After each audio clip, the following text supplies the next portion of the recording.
Elements of the 79th Infantry Division, supported by tanks, move up to counter enemy gains southeast of Agno. On 5th January, the Nazis established a bridgehead across the Rhine near Gamsheim, about 10 miles southeast of Agno. This action is in Drusenheim, just north of Gamsheim. The Nazi force which made the first breakthrough in this area is estimated as being about a battalion in strength.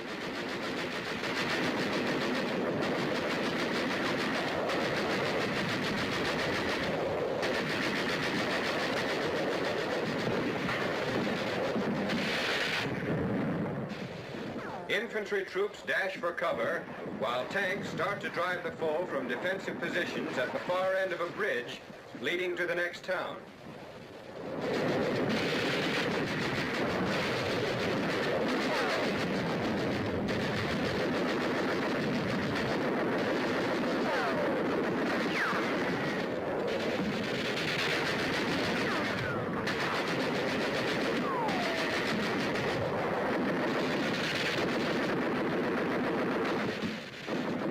Forward elements now try to get across the bridge.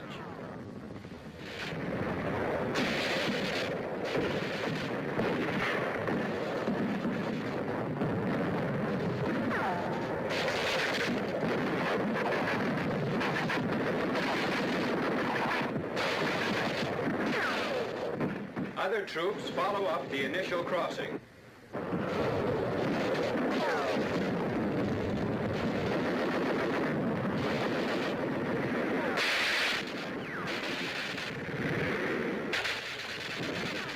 The tank risks a crossing of the small span.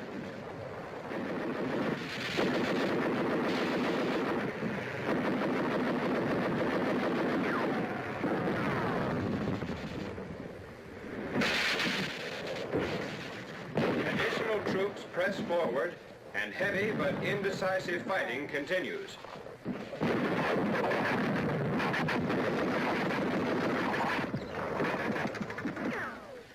Northwest of Drusenheim, we voluntarily had retired to the Maginot Line. The 79th Infantry and an Armored Division combined to halt the attack about 10 miles north of Agno.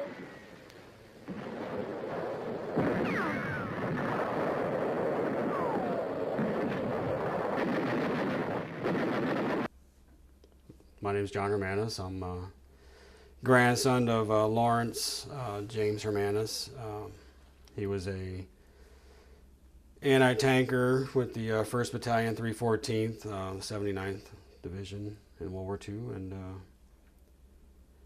he started out with the 42nd Division, Rainbow Division in Oklahoma, and then he got transferred up to Camp Phillips in February, I believe it was, 44, and then from there he was with the 79th all the way through so he got wounded in September. The family history, of course, which I'd love to believe, but I'm not sure I do anymore, having researched everything. But they were moving up to the forward lines. He was sitting in the back of a deuce-and-a-half truck and going to assist, I think, the 313th. And as they rounded a corner, there was a German tank on the other end of the road laying in ambush. And the family history is that it hit the truck. The two guys in the front, of course, died. The truck flipped over with the bed rail of the truck landing on his clavicle. And supposedly he was in and out of consciousness, put in a ambulance jeep, which hit a mine, which I did find records that an ambulance jeep did hit a mine. They don't list his name as one of the people on there wounded, but they do list that. But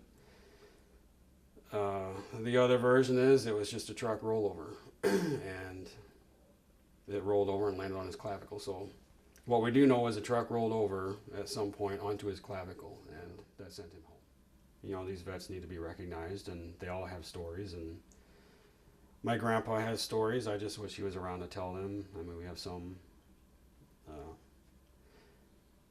you know, when they punched out, did the breakout of the hedgerows and all that in Normandy, Pat really pushed them, and the family oral history is that they were pushed so far that they were running out of supplies.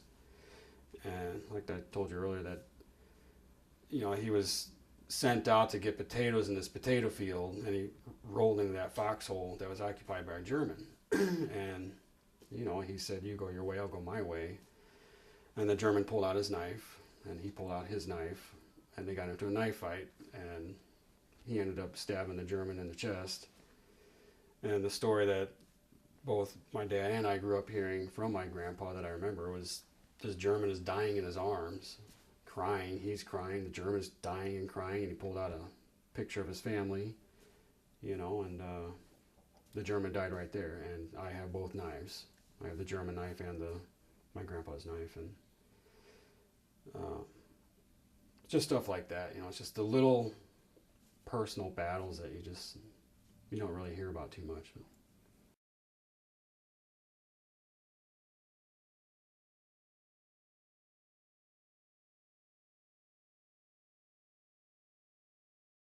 My name is Eric Gill, and my father served actually both with the 314th Infantry Regiment, and then later on he did a lateral transfer to the 79th Reconnaissance. He lived to be almost 100, and when we watched the Iraq War, and as that war degraded into a civil war, it evoked memories for him.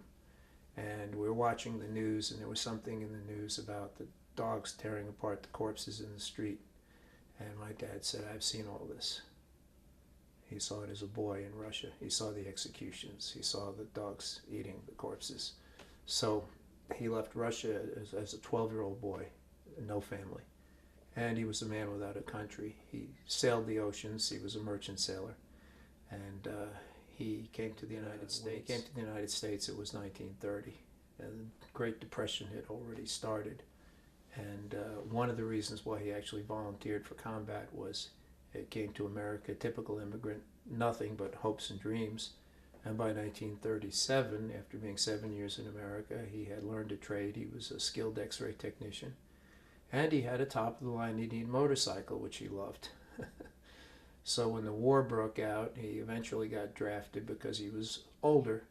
And then in 1942, he was drafted. And going back to the family history, you know, the family history was that he had volunteered. And after my dad had passed, I found that he was drafted.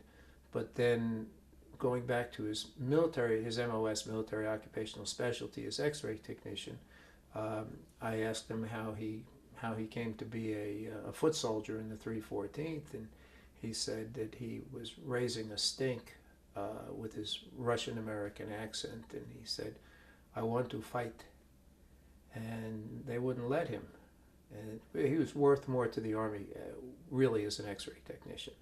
And he said he raised a big enough stink where apparently some officer said, my father was Russian accent, said, officer says, "Okay, buddy, you want it, you got it." And then he became part of the 314th Infantry Regiment sometime during the Normandy campaign.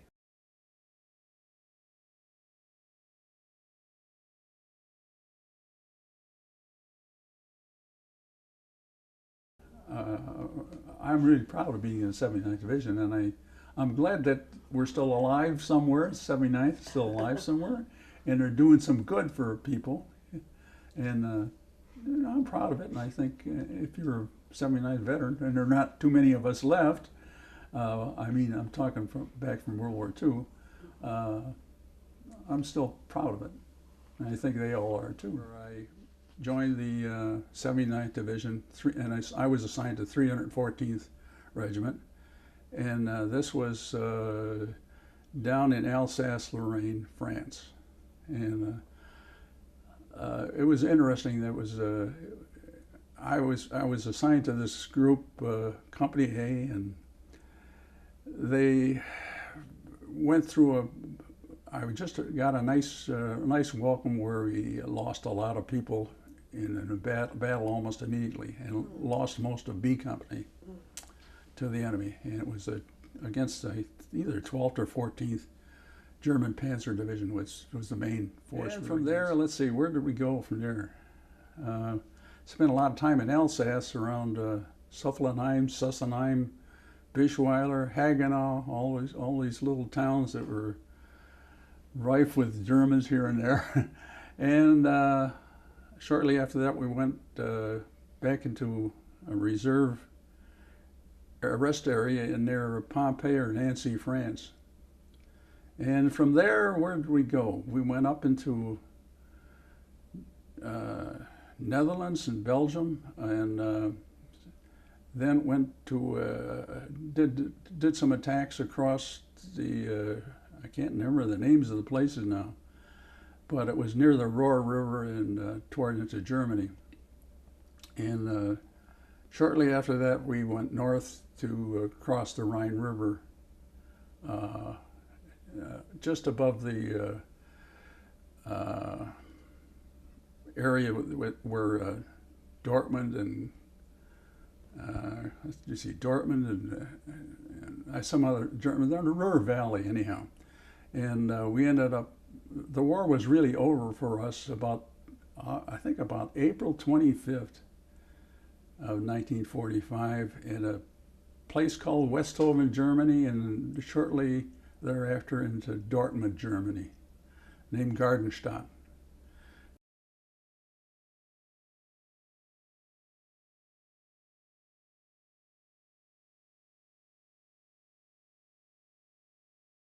Why history is important is because history is one big after-action report, and we can learn by analyzing what happened and try to learn what happened so we can hopefully not repeat those same mistakes.